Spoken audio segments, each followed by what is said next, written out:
Hello, and welcome to the Addressing Unacceptable Appraisal Practices webinar. Before we get started, I want to go over a few housekeeping items. This session will be recorded. All lines have been muted upon entry and will remain on mute to prevent interference. If you have any questions throughout the presentation, please enter them in the Q&A box by clicking the three dots located at the bottom right-hand corner of your screen. Once the presentation concludes, we will conduct our Q&A session. After the call, there will be a pop-up for the post-event survey. Please complete the survey before exiting the platform. Furthermore, a copy of today's presentation will be made available. More details are to come. We are joined today by Scott Reuter, Chief Appraiser at Freddie Mac, and Daniel Miller, Director of Technology Partnerships and Integration at Freddie Mac. Thank you, Scott and Daniel, for joining us today. Scott, the floor is yours.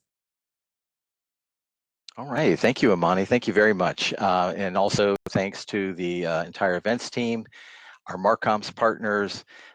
These things take work and they did an awful lot of work behind the scenes, our internal colleagues, and of course to my friend Daniel Miller, who was kind enough to join me here today. So we look forward to the discussion. And on the next slide, we've teed up kind of a general agenda we're going to try to follow. One is to cover high level, kind of some big picture items in terms of the end-to-end equitable mortgage process, really in terms of what we're trying to continue to work towards, both as an industry and of course here at Freddie Mac. Secondly, we're going to cover a summary of the changes that are coming, and in fact they're coming this Friday, the most immediate ones to LCA, which is of course Loan Collateral Advisor. We'll start with the feedback messaging and share with you a little bit some more information beyond that in terms of kind of the journey we've been on. And there's a good news story there too. I'll just kind of tease out. We're then going to get into a little bit more of a deep dive. This is where Daniel will really shine in terms of taking a bit of a deeper dive into the systems and some of the scenarios and processes you'll see. And again, from a practical standpoint, and then we'll cover briefly just again some of the tools, the reporting, training, and best practices that we recommend and lead you to a source for a lot of those resources. So hopefully we'll leave ample time for questions, and we certainly hope to get robust Q&A. The next slide really is just a kind of a tee-up slide for the big picture discussion. We really won't spend a lot of time here other than really, the goal is really a more equitable mortgage process at the end of the day, one that we can help take steps to bring more transparency and objectivity to support a more data-driven process going forward. And I think you see on this slide really the focus, and a lot of the primary focus has really been on what can we do. What steps can we take? Freddie Mac is really very proud as an organization. I think we've shown a lot of thought leadership and leadership here in terms of what steps can we take and what ways can we help build that transparency and consistency across a more fair and equitable process. And for us, I think that starts with the focus on the problematic words and phrases that we've been very aggressive messaging on. I think on the next slide we get into really what some of those words kind of are and look like, and broadly, in a very general sense, we think of words in kind of three different buckets. One is words that are really kind of more subjective and vague.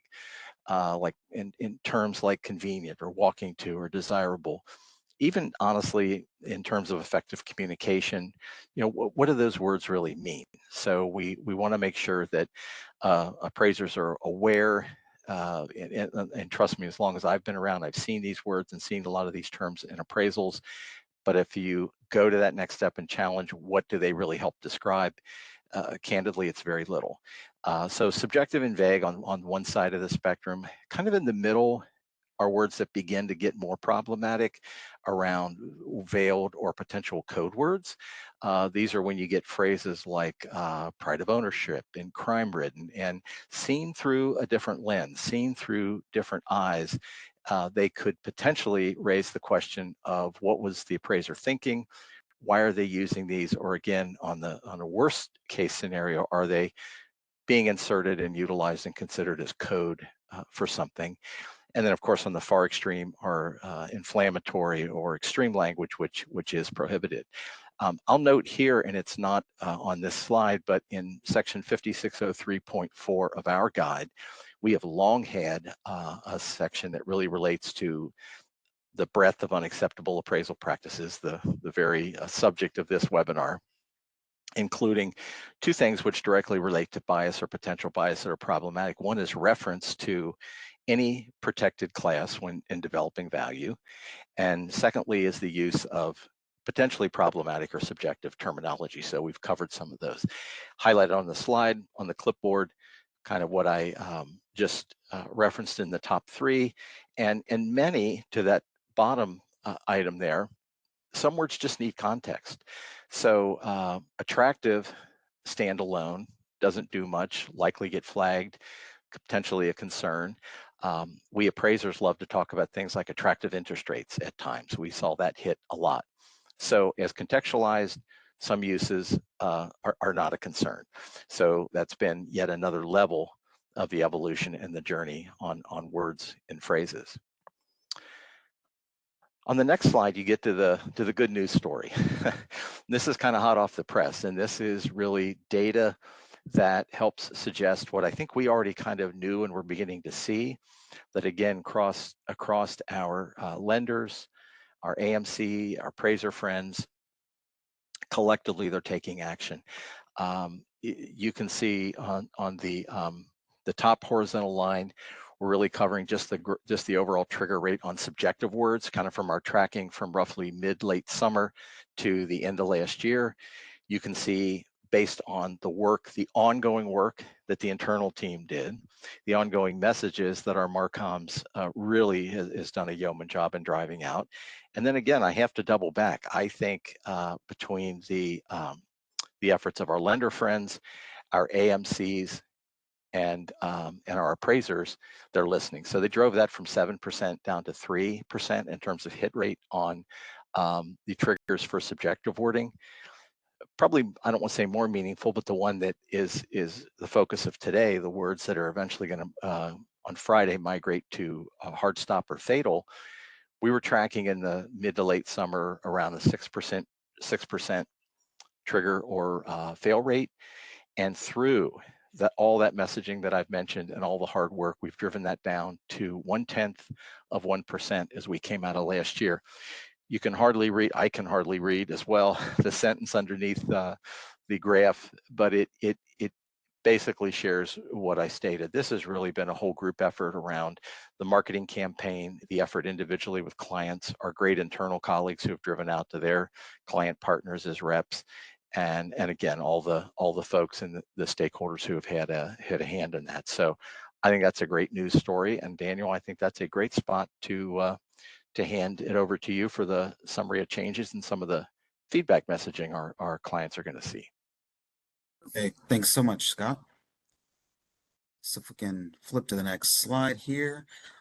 So let's talk about feedback messages. As Scott mentioned, there's a few messages that we have. We've got 2 warning severity messages, and we've got 1 fatal. 4609 or FRE 4609 and FRE 4610 is what you all have been accustomed to seeing over the last few months to really bring that rate from 6% down to really 1/10 of 1% for the upcoming fatal messages. So really great work.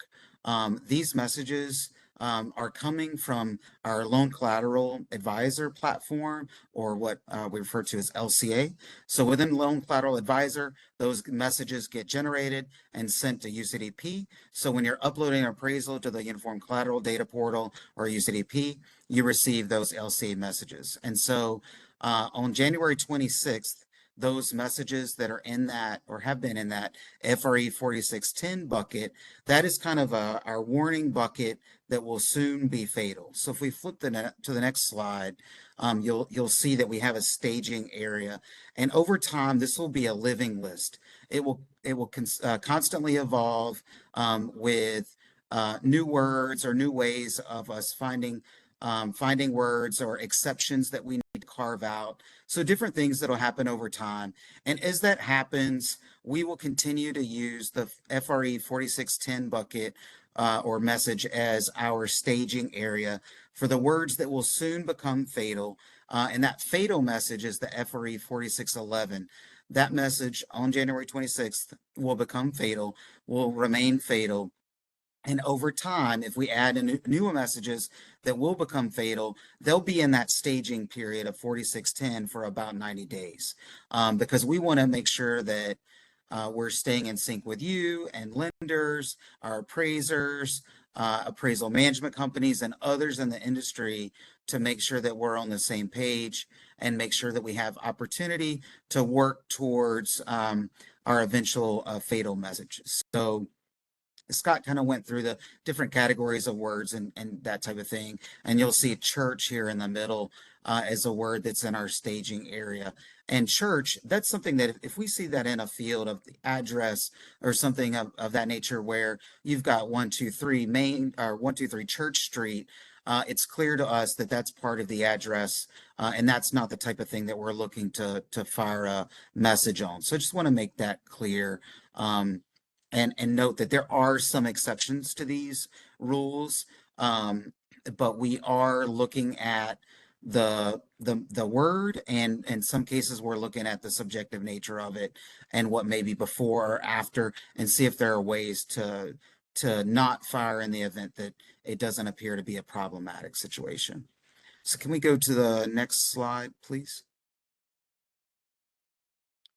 And to those. Okay, so with this slide gives a picture basically of what a lender will see if they log into our Loan Collateral Advisor platform. This gives you a snapshot of the message that's generated from our system that sees the message in the appraisal. It provides the word that was a problem. So in this case, it's gentrification.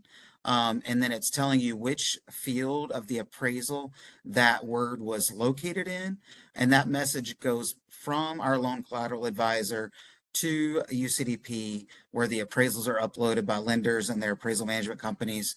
And then those entities can take that message back to the appraiser to have reviewed and resolve any problems, especially in this instance where this is a fatal severity. So if we can go to the next slide, you're going to see really the very same message, but in the Uniform Collateral Data Portal or UCDP portal as opposed to our Loan Collateral Advisor. But the same message, same severity, indicates the same purpose or the same need really, which is that needs to be resolved where gentrification is not part of the commentary in the appraisal report.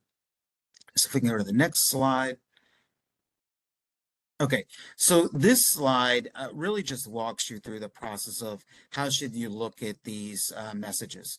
So if you have a warning severity message, you can look at it, decide if it's acceptable use. If it's not, you can work with your appraiser, your appraisal management company to go back to the appraiser, work to see what revision may be necessary.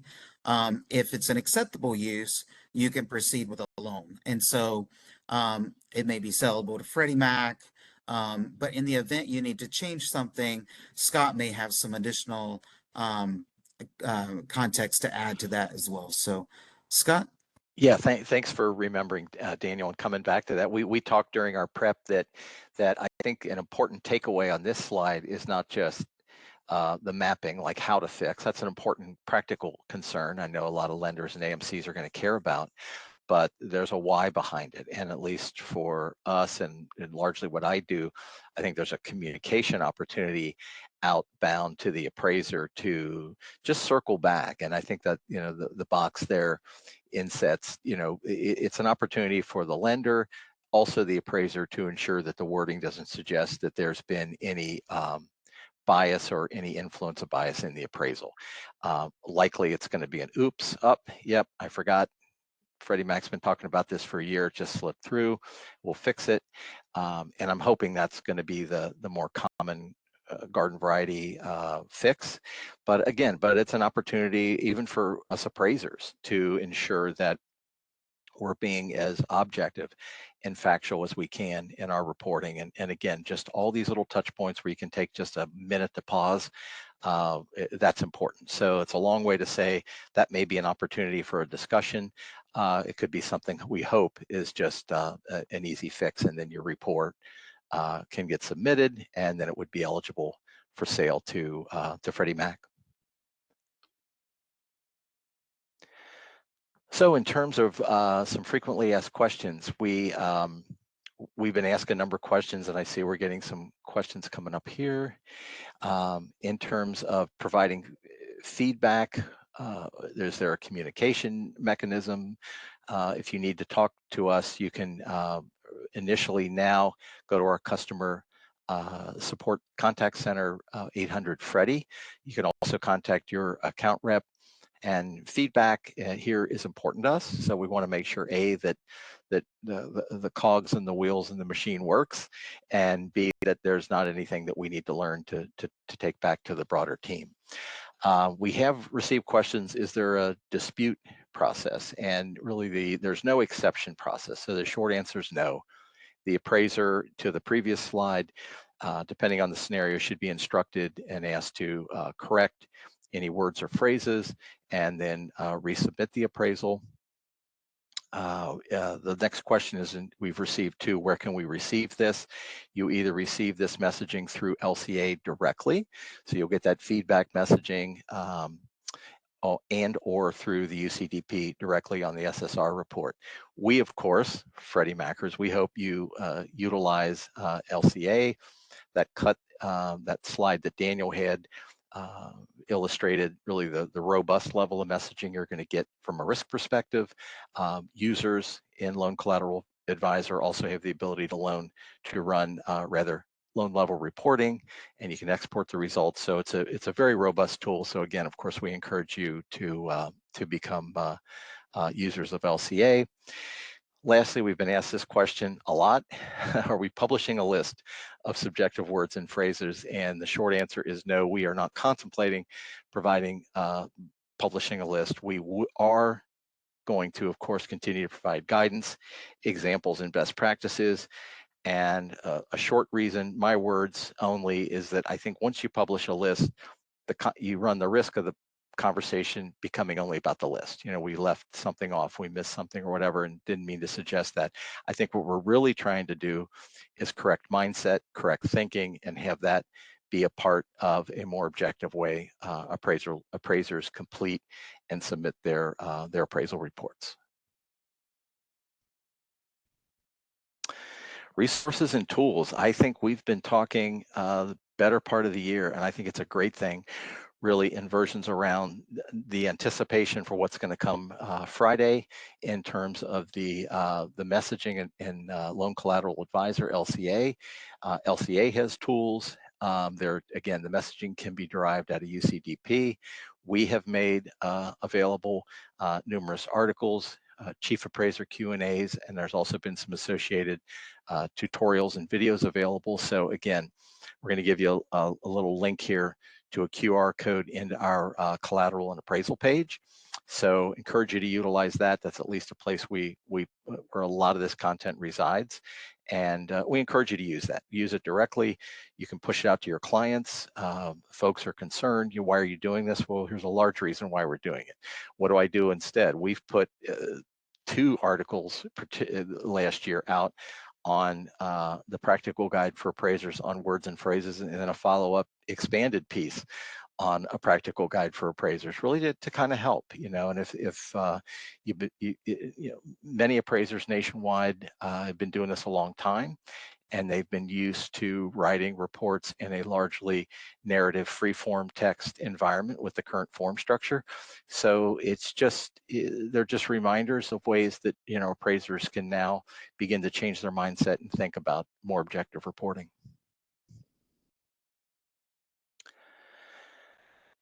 The aforementioned articles, best practice, the practical guide rather for appraisers, and a Q&A on unacceptable appraisal practices. And again, we got a little clipboard here with some notes that are kind of the big takeaways. Stick to the facts. There was a I'm old enough, right? So there was a TV show in the 60s, I think maybe even in the early 70s, Dragnet, and I was a kid and I kind of loved that show for a lot of reasons. But the main characters, the two detectives, when they would go out to investigate a crime scene and they'd start to get a story from a witness, and they would go wandering on about all other ancillary things that didn't matter, the one would always say, "Just the facts, ma'am, just the facts," or "Just the facts, sir." So it's a good reminder to really all we need to do is be factual. We don't need to be, as appraisers, opining on how convenient or how desirable or how attractive things are, or our opinion on walking distance. Give a distance. If there's an elementary school down the street that you would formally say it's the subjects within walking distance of this school, maybe now we say Pleasant Hill Elementary is a 1/10 of a mile from the subject property. That says it all. Secondly, appraise the property and not the people. Boy, that is a great kind of little reminder and a beacon. That's exactly what we're appraising. We're not appraising or trying to analyze the demographics or people in an area, and certainly not when we're in a specific property.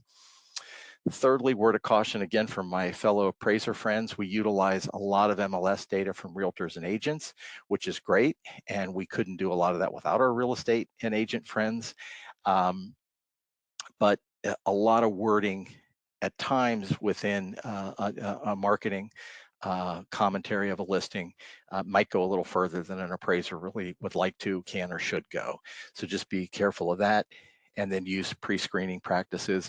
There's a little footnote here to me. Was at a conference recently and saw some examples of appraisers who had imported language from the internet, specifically Wikipedia, to grab neighborhood descriptions. Well, I think that's a good place to go. They're going to describe an area. What could also be a perilous place to go, because it could contain, and the examples I saw did contain language which was more than problematic. And again, just words of reminders for appraisers. Appraisers are very good, have gotten very good, and are very good at building efficiencies in their process, which I think are great. But at times, there are times we need to slow down and pause at the appropriate times to just ensure that we're aligning with not only our guide, but acceptable appraisal practices that won't get the appraiser really in any trouble. And there it is, the QR code. Again, there's been a lot of hands in building out this collateral valuation and appraisal resources webpage for us. Very proud of it. We've also got there, we didn't mention our appraiser, our volume and appraiser capacity slide, which I will frequently show at conferences. It's right there on our page, and it's self-serve. You can pull it down every month. It gets updated. We have a heat map of the volume across the country. We've got a little spectrum of our products, and it's really where all of our, again, articles, Q&As, FAQs, chief appraiser Q&As, we link off to a variety of resources within Freddie Mac, and you can hit the QR code there and you can access those resources. And I think we're going to a couple more slides, and then during Q&A, we've requested that maybe we leave that up so you at least can make sure you can get there. So. All right, Scott. This is you, Amani. Yeah, so now we're going to receive some of your input in attendees. So now I'm going to open a poll for you all. You have a couple of seconds to respond. We just kind of want to get a feel of how you are doing and if you are ready for January 26th.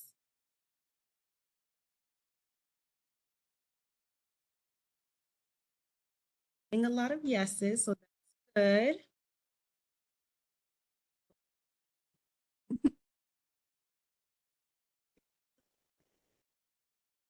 Have any questions, again, please use the 3 dots located on the bottom right hand corner of your screen, so that way we can answer any questions if you aren't feeling like you are ready for January 26th. We want to make sure you're well equipped and well prepared. I'm going to give this a couple more seconds.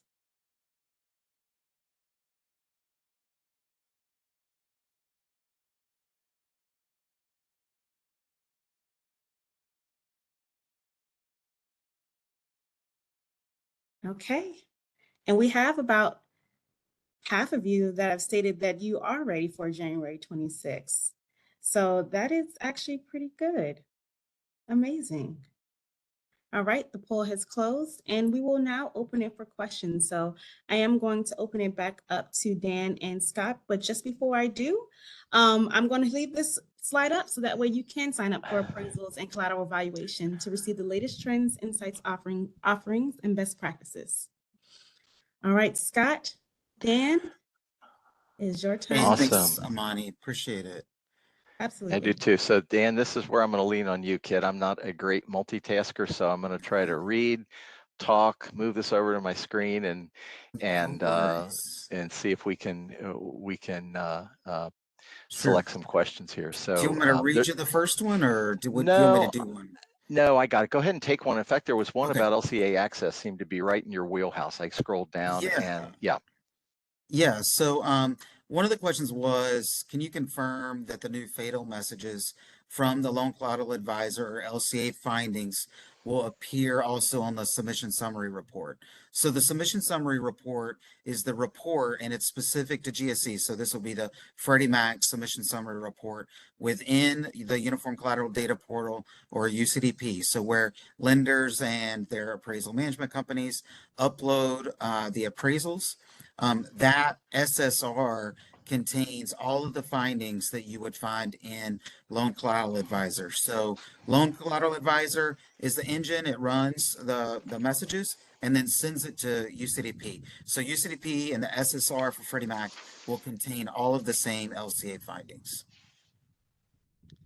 So Scott, are you ready for one? Awesome. Yeah, I am actually. I saw one that caught my eye, and I am on the fly here. I'm going for a definition. The one question that I saw that I will take first here is likely from an appraiser because they ask, why are words like gentrification and homogeneous, which are appraisal specific language vocabulary, being called out as discriminatory? So again, being the age I am, heard gentrification a lot, saw it utilized a lot. I don't know if you have an opportunity. I just went to, and I have an older dictionary of real estate appraisal. I would encourage my appraiser friends, look up the definition of gentrification, at least as it's evolved, and it's problematic, I think, for this topic for a variety of reasons. It's there's a whole inset page here discussing the phenomenon of gentrification, and peppered throughout, it talks about the phenomenon of middle and upper income displacing lower income, and a variety of other urban pioneers will tolerate higher crime rates, et cetera, et cetera. I think it's, I agree, I guess maybe with the premise that I know it's been an appraisal term for a long time. I would be very careful with gentrification. I would not use gentrification. I think it's problematic for the ways that it has evolved. There's another question here that discuss recently reviewed an appraisal discussed high crime rate in a neighborhood. Appraiser also provided a crime map. Again, I think I don't know a lot of assignments that I got back in the day or that appraisers may be getting now that really are asking for or desire for appraisers to get deep into discussing crime rate. I think that is also very potentially perilous and problematic. Again, back to vague or coded words, that is top of list for something that could be seen as, why is the appraiser, firstly, if there's inconsistent use of describing crime rates, that's terribly problematic across their whole body of work. And then why are you emphasizing and going into tremendous detail about crime rates for a subject area? Daniel, I don't know if there's anything you're seeing. Yeah, sure. There's one at the top that probably has two different pieces to it. And is the subjective language of concern limited to the neighborhood section? How are we to do the sales comparison approach without subjective terms like inferior or superior? So I'll take the part about where in the appraisal report, and then maybe Scott, if you want to talk a little Yeah. bit about subjective words and how you might handle it in terms of Yeah. objectivity. So in terms of where in the appraisal we search a wide variety of areas. As you know, there's a lot of different fields and commentary spots within the report. So we do a fairly comprehensive search of areas where you could use subjective language that could trigger some of these words. So it is definitely beyond the neighborhood description. So I wanted to make that piece of it clear. And in terms of the sales comparison approach and how do you describe things without inferior or superior, Scott, do you want to take that piece of it? Yeah, it's a good two-parter to illustrate a few points here. I would say the second part of the question looks to be how can you do the sales comparison approach without subjective terms?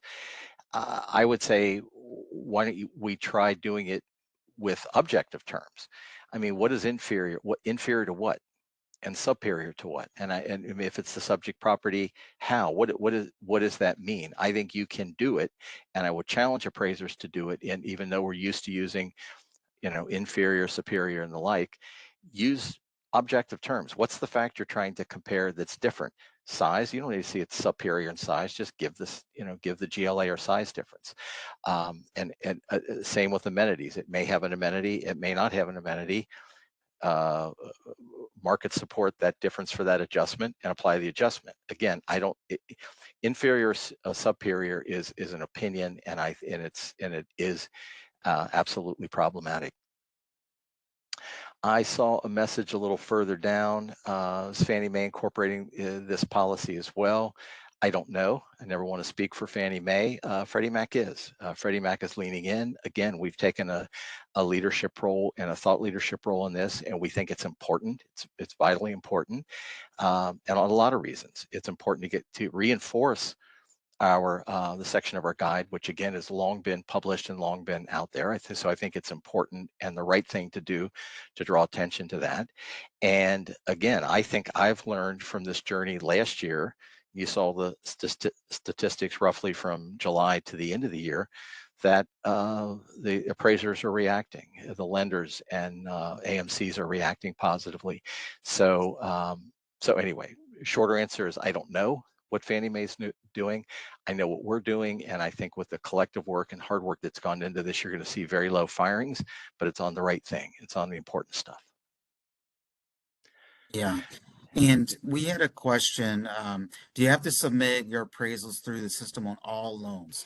So for every loan that's sold to Freddie Mac that uses an appraisal in the underwriting process, so as you know, there may be some that have either an appraisal waiver, what we call ACE, or automated collateral evaluation, or may use ACE plus PDR, which is automated collateral evaluation plus a property data report.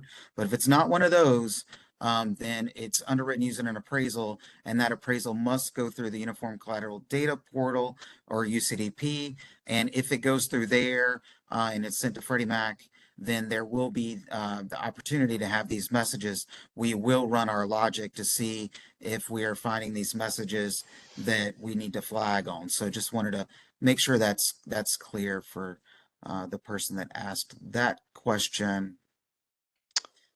Yeah, that's a good one. I see one here on training. Will training for appraisers be provided through Freddie's website? I'll have to defer to our training team. I don't know what formal training. That's certainly, as I said earlier, where our resources and the practical guides and Q&As that we're making available to appraisers will reside. There's a follow-up question. Yeah. Is it okay for the appraiser to describe a style such as Spanish style, or is that now prohibited as well? No. If you're describing a style of a home, if it is a Mediterranean style, a Spanish style, if you have Chinese drywall, if the property resides in Indian Hills or Indian Lake or Indian Wells, that's absolutely fine. It's a contextualized use and it's where it's located. Daniel mentioned earlier, we're talking to our appraiser friends on nuances like 123 Church Street and 456 Mormon Lane. I think we actually saw a church in Mormon as a street and lane where the appraiser just dropped, comp 1's 123 Church, comp 2's 456 Mormon. They got flagged because they weren't contextualized with the street. Do you have something, Dan? Yeah, so there's a question about how we get access to Mhm. Loan Collateral Advisor. I think someone working for a bank. If you need access to Loan Collateral Advisor, you can always call 1-800-FREDDIE and they can help you get the appropriate access that you need. And then beyond that, you may know at your bank or your mortgage company that you might work for who your administrator is to get technology access to Freddie Mac applications. So you can try that avenue as well. I think there's a Yeah, thank question you. here. If I'm not a lender or seller to Freddie Mac, and I'm only a correspondent to major lenders, what are my responsibilities? So the responsibilities, if these loans are coming to Freddie Mac, then as a third party originator, you need to work with your lender, make sure you have the appropriate access to log into UCDP, upload your appraisal, make sure you get that doc file ID. And when that loan is sold to your aggregator, you'd provide that doc file ID. You still have to comply. If this loan is being sold to Freddie Mac, you still want to make sure you're complying with our rules that come out around these unacceptable appraisal practices, because otherwise that lender that's buying that loan from you is going to have a problem at the point of delivery to Freddie Mac. Yeah, that's a good point, Daniel. Just read down here. Will appraisers be allowed to refer to an area like Chinatown or Koreatown without triggering? And I think we covered that just in a different way. Yes, if it's the name of the area, the name of the street, the name of the location, that's going to be fine and that will not trigger. Another comment here, a participant is concerned. Fatal words, that there are fatal words, but not sharing what those are for guidelines. Lines on the highway there for a reason disappointing. So I appreciate the sentiment. And again, that really is largely the sentiment behind the, are you going to publish a list and why aren't you going to publish a list? And I think we kind of covered that. I think if you can directionally, and again, it's hard, you're about my age, it's hard, you've been doing this a long time, and to try to change behavior, change mindset, just to, again, begin thinking more objective and factual. I honestly, in my heart, think that's going to really help address. It's already starting to address it. We're already seeing it in the numbers that we're tracking. The second part of that was, should we include MLS listing in the appraisal report as an exhibit? Again, that's one that's gray. I mean, if it's an MLS listing that you utilized and considered, and you want to, I don't know how you would import it or utilize it. If it would be full of the comments, I would read the comments. Make sure that there's nothing that a reader, even by you incorporating someone else's third-party language into your report, might feel that then by highlighting that and incorporating that into your appraisal report, that somehow influenced your thinking. And that ties to all the things that I think are problematic that we're trying to get in front of here. Can you explain how the word convenient is biased? I don't know that we said it's biased. We said it's subjective, it's vague, and it's potentially problematic. Let me see, there was another one here. I don't want to hog this, Daniel. I just saw some hot ones here. Sorry. There was one on school district, and I think school district, it says, please explain how to analyze differences in location based on school district. USPAP class informed us we cannot use the phrase school district when trying to determine differences in potential comps in an appraisal report. Will our reports be flagged if we include school district anywhere in the report? Thank you. So school district are important. School districts are important, but they're a slippery slope for appraisers in terms of how they're considered, utilized, and potentially adjusted and compared. I would say starting from the comp selection, when you're defining the market area and you're beginning to define what and identify what sales that may be comparable sales that you want to utilize.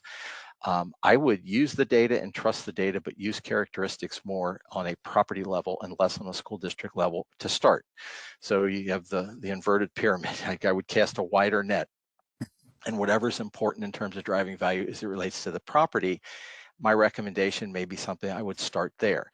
Start with the GLA and size, the year built, the size of the lot, whatever, I would do a few different pretty broad searches, and then let the market tell you. I was asked this question recently by an appraiser, and it was like, well, we know it's important, and I know this going into the market. And my reaction was only half playful. I said, really? We know that? We know that going in? In other words, we might, if we're in an area we know a long time, but I think, again, it's problematic to presuppose. I know what the market area is for this. I know school district support, so that's all I'm going to search for. I would rather do the former. Do the search, again, begin to narrow it down, look at school district. The market will likely tell you the influence that school district has on that particular area, and then I would have all of that analytic work you did up to that point define how you got there. So to this USPAP class you referenced, it I don't know the full context, but I think it would eliminate that. It would eliminate being seen through the lens that, oh, the appraiser only stayed here or there. No, I considered everything. I went a little further than everything. I wanted the market to tell me. I wanted the data to tell me. I trust the data. And again, as I'm beginning to narrow in, and I think one thing that is fully problematic is when you begin to compare school districts and try to, I would not recommend that that's the way appraisers approach it. I would utilize data, trust the data, and ensure you have those analytics supported into your report. Daniel, Great feel free to points. jump. Yeah, great point, Scott. Related to the UCDP SSR submission summary report, we have a question from Julia about when there's a fatal error that comes through the UCDP SSR, will that create an error flag so that we'll know it's there? Yes, there's an overall status at the top of your UCDP SSR for Freddie Mac. It is either acceptable or unacceptable, and or not, or actually successful or not successful, sorry. When it is not successful, that means one of these fatal messages or there's some other issue has occurred that's a fatal problem, and it will remain unsuccessful, and will prevent you from selling that loan to Freddie Mac until that status is successful. So as long as there's one of these fatal messages within that SSR for Freddie Mac, that will remain not successful, and you will not be able to sell the loan to Freddie Mac. So I want to make sure that's clear. And then there was a similar question about when an appraiser adds the listing description, and the listing description from MLS may have had an unacceptable word, does that mean that it's okay and that these rules won't fire, essentially? This was from Jessica. And essentially, our system's not going to know if it came from an MLS description or a narrative from Wikipedia or something that the appraiser manually typed. If it sees these words, like gentrification or some other word that's in our list, there will be a message, whether it's a warning word or a fatal word. You will see the message, and that will need to be resolved. So wanted to point that out. If it's fatal and you want to sell the loan to Freddie Mac, that status will not allow sell to us until it's resolved. So I wanted to point that out. Scott? Yeah, no, that's a great one I hadn't thought of, Daniel. And that's and I think particularly from an appraiser's perspective, we need to think beyond just the client and then the sale to Freddie Mac. Think of the journey your report can and does go on, once you complete it. And it doesn't just land at us. We're a big consumer of appraisals and appraisal data, but often to the investor climate. If there's was a lending scenario where they got it's above a certain LTV, there might be MI involved, state regulators, all kinds of what if it gets involved in one of the very high profile disputes, and I didn't like that appraisal, so I got another one, and now that was dramatically different from the first one I got, and all of a sudden they're looking at your reports. So the discussion, in my view, then goes way beyond what we were able to screen or not screen, or it was in the MLS listing, so it didn't get picked up by Freddie's system, so it got through. To me, I think the larger counsel, again, the broader message out to appraisers is just be careful. We were asked a very similar question about maps. One appraiser said, I import maps into my report, and they identify places of worship, and I can't blur that or get that out. And the first question from the first response from our group was, well, we don't screen that. But I got my appraiser cap on too tight to say yes, but right, a reader of that report, again, if your crime rates, if you're going into a lot of detail about something, particularly across our the protected classes, and it's evident throughout your report whether we can immediately screen for it or not. I just think it's potentially problematic, and I think it's a best practice to just be very, very careful. There was one here too, kind of relates a little bit. It's up in the top here. Christine put it in. In cases where terms should be used, how can we override? For example, residence is occupied by a pastor adjacent to a church property or owned by the church. So right there, I mean, again, we talked earlier with respect, are we appraising the people Are we appraising the property? I would have to say, with respect, I don't know describing and going into any detail about who's the occupant of that house is any way relevant. Likewise, the ownership. Appraise the property, not the people.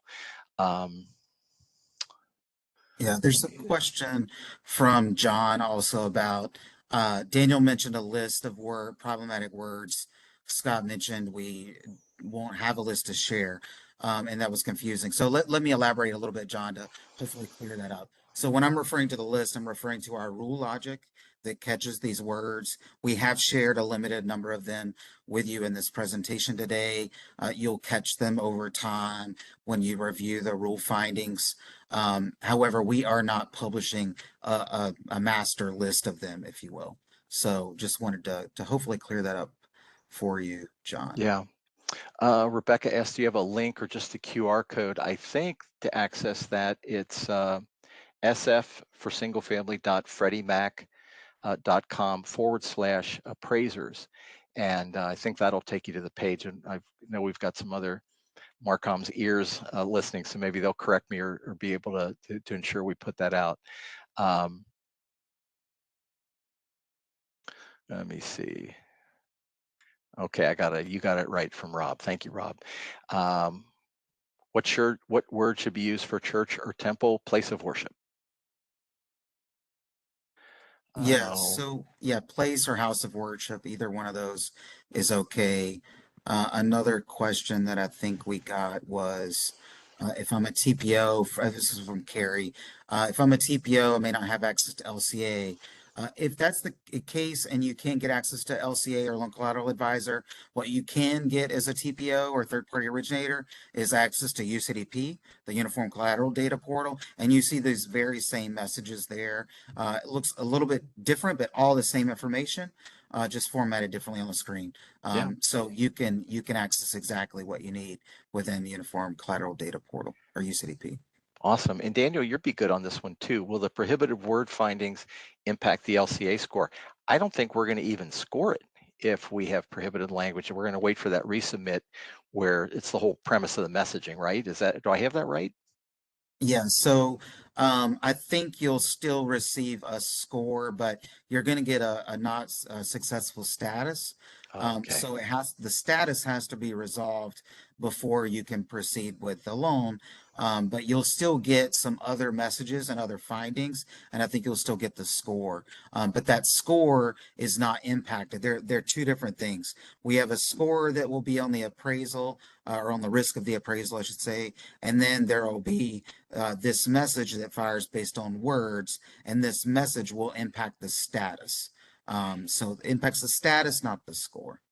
Yeah, that's great, Daniel. Thanks for that clarification. There, here from Julie, does the appraiser just have to remove the problematic words and resubmit, or also ensure that bias did not influence the appraisal? Yes and yes. So clearly, for the first part, yes, you want to fix it. Hopefully, it was an oops. Oh yeah, I've used this template. I drag in some language. I've cloned an old report. Also problematic, but yet widely used. I get it. Best practice or practice. So just to ensure the word gets fixed and that you're aware that it made its way into the report. But again, to the earlier point, and I'll double down here again, ensure that bias did not influence the appraisal. Again, and I know a lot of this is repetition, but look at that report through the lens of other readers and just how that may be viewed by folks that, I have my relationship with Daniel. I do the report and I give it to him. We've been friends forever, so he knows me. But again, that journey that appraisal goes on beyond the client is real. And there are many eyes, many hands on the appraisal. And that's, again, just a friendly word of caution. Yeah, Yeah, go ahead, Daniel. Yep. yeah, we had a question about confirming the kind of staging area that we have. So I don't know, Amani, if you might be able to flip back to that slide so I can kind of describe this again. But if not, I'll just kind of go through it. So there's three messages. We have the FRE 4609, 4610, and 4611. 4611 is what will be fatal as of January 26th. Is this Um, the correct slide, Dan? Sorry. no, go back, I think 2 more slides. One more. Yeah, perfect. Okay, Perfect.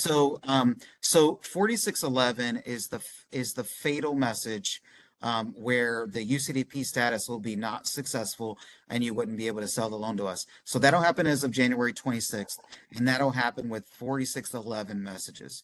4610 is a staging area. It's a warning message, but it's a warning to you in addition to being a warning that you need to look at it for subjectivity or other issues that might cause a problem. But it's also a warning that soon, in about a 90-day period, generally from when a word starts flagging in this category or for this 4610 message, it will be a warning for about 90 days before that word eventually falls into the fatal bucket. So it will eventually become a 4611. But as long as it's in the 4610 bucket and the message firing is 4610, you will see it as a warning. You should look at it. You should determine internally whether you think it's acceptable or whether the appraiser needs to take another look at it to make a potential change. But otherwise, it's a warning. It operates like 4609, which is a warning, but it's also an indicator that it will soon become fatal. So you want to pay particular attention to them to make sure that you and your appraisal management companies, the appraisers you're working directly with out in the field, that everyone's on the same page as to what you're looking for there and what needs to be addressed and how they should think about it and how they should work to minimize these types of words in their appraisals. Yeah, good point, Daniel. Yep. Thank you. Yeah, appraiser here. I'll jump in real quick if you don't mind. Crime rates do seem to be factual data and can affect marketability. We kind of already touched on crime rate. If I'm putting my appraiser cap back on and going in the field, I would not, NOT capitalize, not cover crime rate. I had a discussion with an appraiser at a conference last year who was kind of ready to die on the hill of crime. I always put crime rates in my report. I think that's what clients want. I said, are you sure? In other words, I said, I get it, but I said, I challenged him. I said, are you likely for any given property where you would be inclined to report crime rate? Are you going to stay within a certain market area? Oh yeah, I'll stay within a certain market area. I said, well, do you think that crime statistics in that area are going to dramatically change over? No, they're probably going to be about the same. I said, I think then you've solved it. In other words, if you're isolating and staying in a certain area where that may or may not be a factor, marketability, the market will tell you what the marketability of those properties are. And again, I don't know that I would go there. So follow-up question about 55 and over in adult communities. How should an appraiser comment about over 55 in adult community in a report? Again, I think this is potentially problematic. Age, so national origin, race, color, religion, creed, ethnicity, sex, age, one of the many protected classes. Again, if you're staying within a market area that contains that, just stay within the market area that contains that. I don't know that an appraiser, and it's a question, I don't know that an appraiser needs to go into a lot of detail or describe that. Yeah, and there's a number of questions about the resources that we shared and who can access them. Yeah. If you click on the resources on this page using the QR code, you should be able to access the majority of this content. I think generally what you might have more of an issue accessing if you're not a seller of loans to Freddie Mac is any instructor-led training. I think that's mainly the types of things that you might not be able to access, but links to articles. I know there's a blog that Scott posts to fairly regularly where we've had a lot of content around the unacceptable appraisal practices. And a lot of that you can access just going to this link and kind of poking around at the various resources. So feel free, take some time to take a look and see what's there and see what you can learn. That's a great tip, Daniel. We had another question here on, is it okay if an appraiser states shopping, et cetera, is in commuting distance? Since we mentioned walking distance is not really acceptable. Well, I think commuting distance is in similar flavor, right? It's what's a convenient commute to one person is maybe not to another.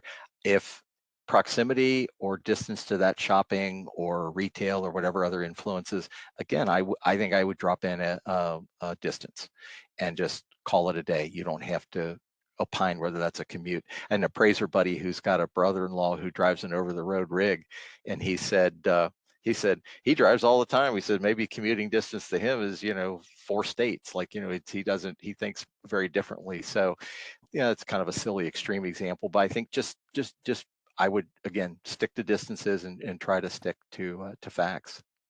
Yeah, we have another one here, and talking about distance and facts. I mean, really anything that's subjective, stick to the facts. I know we talked earlier about inferior and superior. Is it related to, I think, the sales comparison approach? We've got another question about how do we use those terms? And if we do it, will there be a fatal warning or a fatal message or a warning message? And really the way to look at it is, how can you not use inferior and superior and talk about how many bedrooms does this have compared to that property? Or what are is there a unique feature? There's a detached garage with one and not with another, or a pool. What are the objective facts about the property that you can compare relative to or versus using this is superior or this is inferior? Speak about the individual facts of each, and I think that'll help you. Yeah, we had another, I'm just kind of trying to read on the fly here too, Daniel. We had another question about importing and copying, pasting into, MLS commentary in the report. Again, I just think any copy and paste, that some little alarm should start going off, just not necessarily saying, don't do it. I don't know that I would do it. Don't do it. Just be very, very careful, because you're really importing and owning all that language into your report.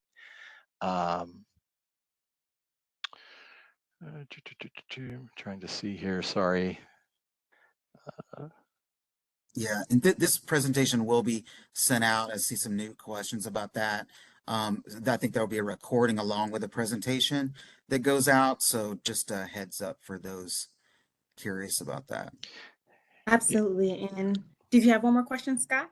No, I was about to just No? call on you to say how we doing Yeah. on time. So Yeah, we're basically at time. So okay. I'm gonna stop you there, Dan and Scott. Thank you so much. So that is all the time that we have for the Q&A session. Again, thank you, Scott and Dan, for addressing unacceptable appraisal practices with us. All participants will receive a copy of today's presentation deck and communications sent after the event. Please remember to complete the survey after this call. We appreciate your time and enjoy the rest of your day. Yeah.